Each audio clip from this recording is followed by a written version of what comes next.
G'day, Shane Dowling here from kangaroocourtofaustralia.com, and I'm with Simon Mulvaney from Save the Bees Australia. We did an interview a couple of weeks ago in relation to the Varroa mite, and we're just going to do an update now. Now, Simon, you were saying there's been a bit of progress last sort of 24, 48 hours in relation to the Varroa mite and what's happening? Yeah, absolutely, Shane. So what's ended up happening is they've actually spread the mite now to the almonds, and in that Sunraysia district, the Varroa is likely to have been spread now, maybe to South Australia and Victoria, and so now we can definitely call it a national issue, I would think. Yeah, the article I read today, it talks about the New South Wales Department of Primary Industries talking about how they're still trying to contain it and eradicate it. Not contain it, but eradicate it. But if it's spread to South Australia and Victoria, well, it's not just a New South Wales Department of Primary Industries issue now, and it's not for them to make the call now. It's really a national issue and for the national government to step up. Have they stepped up at all, the national government, federal government? No, they haven't, but I think they still come under the same guidelines. Like to really get down to the crux of the issue, which you've just brought up, they're doing a massive poisoning program, and the poisoning program is going between basically Newcastle and Sydney, even larger. And the poison they're using is fipronil, and fipronil's banned all around the world for what it does, not only to insects, but small animals. And so now that the Varroa has spread so far, there is absolutely no point at all for them to be doing this poisoning.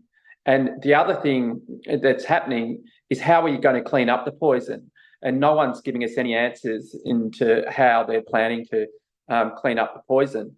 The only answer I've heard is they plan on sacrificing more bees, taking them out to these areas to suck the poison up. When the bees stop dying, then beekeepers can go back in there. So why they're locked in this killing spree is mind-boggling. And particularly, so in essence, and we spoke about this a year ago, they're giving permits out for people to spread the Varroa mite interstate. And at the same time, they're poisoning, in small towns and ruining small beekeeping businesses and farmers, because the farmers now have no bees to pollinate in that sort of food bowl area between Newcastle and Sydney. Well, they're not actually giving the permits for them to spread the mite, but that's the net effect. When they do give them the permits to travel, it is spreading. No, in actual fact now, and I just received this information via the ARBIC website, which the Honeybee Industry Council, they say if you're at the almonds now, even though you are in a red zone, you are still allowed to leave. So if you remember... So they know they know it's going to spread once they leave. So, yeah. Yes. Like obviously beekeepers wanted that assurance that they'd be able to leave the almonds if Varroa got there, else they never would have gone in the first place. So I guess that's why there's a double standard. But yeah, it's heartbreaking. You can imagine why the beekeepers and the local farmers are furious to see that the almond industry has one rule and the rest of the country has another. Well, the almond industry has one rule for the water too, don't they? I don't know if you know much about that, but with the water irrigation and water from the rivers. Yeah, I've looked into it. I've looked into that, and who owns the actual almonds, and it's not Australia. It seems like the water rights are owned by overseas super funds or something like that. China and Canada, I think. Yeah, they must lobby very well, I assume, because that's why they get special treatment with the water, get special treatment with the Varroa mite or the bees. But also, I was reading in relation to the federal government investigating the importation of queen bees. Now, we discussed that, I think, a month ago when we last spoke. That seems to have heated up a bit. They don't say anything specifically in the article. It's more generalised, but they've started to investigate. Do you know much more about that, or? I think they're quite confident that they've caught someone. We obviously, had a bit of a chat. What we revealed, I don't know, was it 2 years ago, 18 months ago, that it went from inland to the port rather than it going from the port outward. And but there was people in the past that have been caught importing queen bees, and in the past they only got a $2,000 fine or something for doing so. So I believe they're, you probably know what this feels like. The federal police have been in there and confiscated computers and other items, and they reckon they're making an arrest soon. So that could be big news. But at the end of the day, the horse has already bolted, but they're still continuing to poison bees in New South Wales, are they? Today, So as of today. yeah, and there's actually a guy who used to head the New South Wales Apiarist Association, Steve Fuller. He in the parliamentary inquiry last year explained that there's no way it's going to work. There's no way you can poison the bushland between, in the area, the Great Dividing Range. And he got fired for speaking up or lost his position, but he's still speaking up now. And he actually thinks that he can't understand it. Is there another agenda behind why you continue all this poisoning? And in actual fact, like we were talking about the fire ant situation where they throw, I don't know, 30 million or whatever each year at the fire ants. Maybe they just like spending this money on the poisoning because someone along the line's benefiting, or the government wants to see like they're spending money. But no expert out there thinks there's any hope now that it's been taken to the almonds. Well, what was that district you spoke about? That's right on the border. The Sunraysia district. Sunraysia. Well, that's right on the border, isn't it? Yeah. So if you look at the map now, it's actually crept into Victoria. I think there's in South Australia, might be a town, Robinvale. It's really tight on 3 states in that section.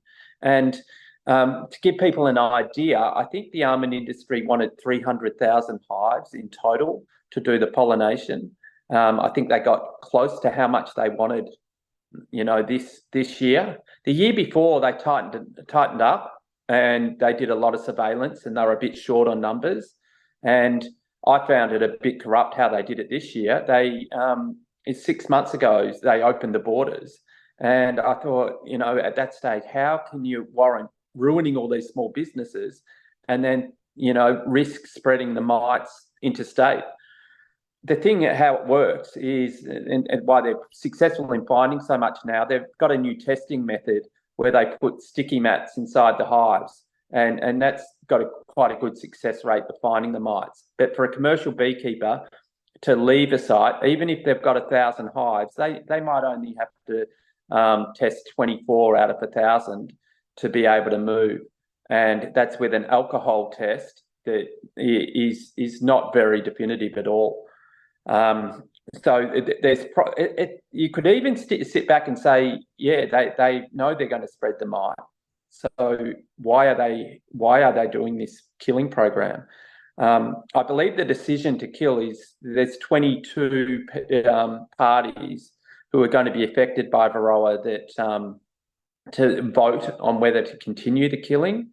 And in that group, you've got obviously the almond industry, other broadacre farmers like the canola, sugarcane industry, the wheat industry, and the honey industry gets a vote too. But we as small beekeepers definitely feel like we're not party of the choices they're making. But are they going to be poisoning in the Sunray area or not? I believe not. Right, they already poison there. Like basically, that's why they need all the bees to go there, because it's such a big monoculture crop. If you go out there and have a look at what it looks like out there, it's a desert with almond farms, and that's why you have massive water issues around that area too, because they suck up so much water. But it's very unnatural, and bees can't survive there. So that's why they truck them in to do the pollinating. and then truck them out. So that's how Varroa So they're spread around destroying the America. water. They're destroying the bee industry. They just don't care, but they're owned by foreign companies. So why would they care? Yeah, and there was a huge drop in almond price last year too. I think that was on the back of China not taking certain produce. But yeah, it's a big sacrifice. It's a sacrifice we've made for the future of Australia's beekeeping industry just to get them through another season. And it's thrown all the hard work that people did in terms of sacrificing their own hives. Over 20, 30,000 hives were killed to protect the industry. And a lot of volunteers and work and money went into it, all to blow it by giving these dodgy permits out for people to go to the almonds. And it's all over anyhow because they've detected it there, the Varroa mite, and obviously it's going to spread all over the place now. Yeah, so there's some stupid article I read this morning from the Australian Honey Board Industry Council saying we need sniffer dogs at airports to find imported bees. But that's a bit late for that one. Yeah, it's all over. But they need to be changing their strategy big time then.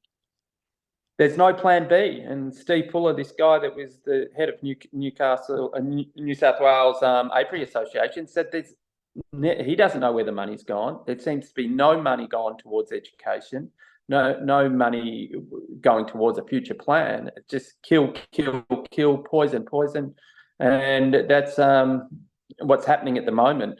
But fortunately, through the scenes, I know a lot of beekeepers that are experts on this Varroa. They're saying it's not going to be the end of the world. There's ways you can treat it naturally, and the rest of the world's dealing with it. And it looks like we're going to have to deal with it. Well, the bottom line is who benefits financially from killing all the hives? The bigger ones like Capilano, Hive and Wellness Australia, they benefit from killing all the hives, don't they, from the smaller players? Yeah, absolutely. They would obviously deny that, but what we've seen this year is a record amount of honey imported coming in, and we dedicated a hell of a lot of time to fight imported honey. And basically, when I used to read through, Capilano, they've changed their name now to Hive and Wellness. But when I was reading through their material, they were very much looking forward to the free trade agreements. And now they're landing honey here, I don't know, for less than $2 a kilo. And you would think our honey price would be going up on the back of this and on the back of inflation.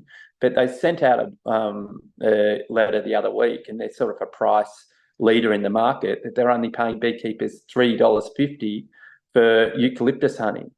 And I don't know if you remember when we were fighting them, but it kept on going up while we were fighting them. We got it up to about $6.50 a kilo, I think. So that's a price that's nearly halved. And we're going to, we'll see smaller beekeepers go out of business. And what we're going to end up with is a cartel situation with the big companies coming in and having hundreds of thousands of hives and wiping out the smaller farms and the smaller beekeepers.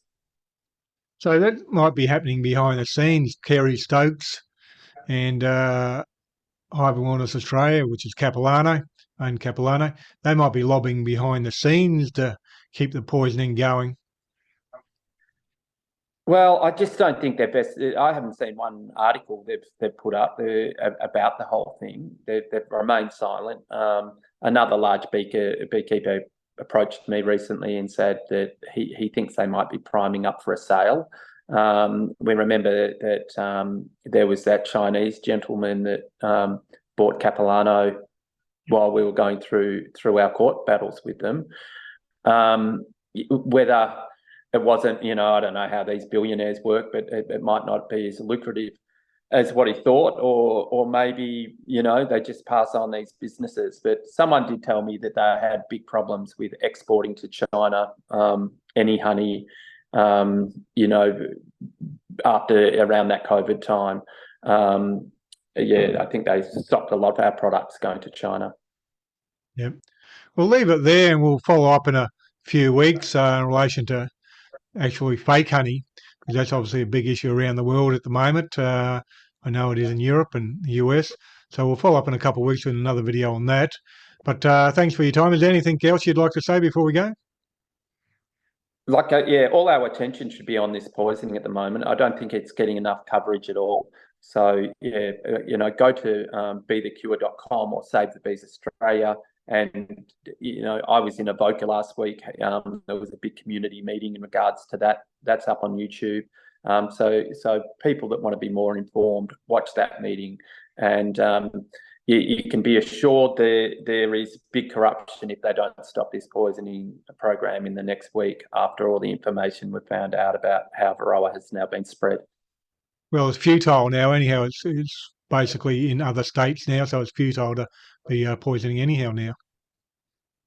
Yeah, and hopefully they can do something about cleaning up all these beautiful areas, pristine areas in New South Wales that have been doused with fipronil. They won't give us the amount that they've put out either, which I find is a bit disturbing, but we'll chip it away at trying to find out where exactly has been poisoned and how much poison. Just one last thing on that. If they do put the fipronil out into the bush, does it stay? How long does it stay there for?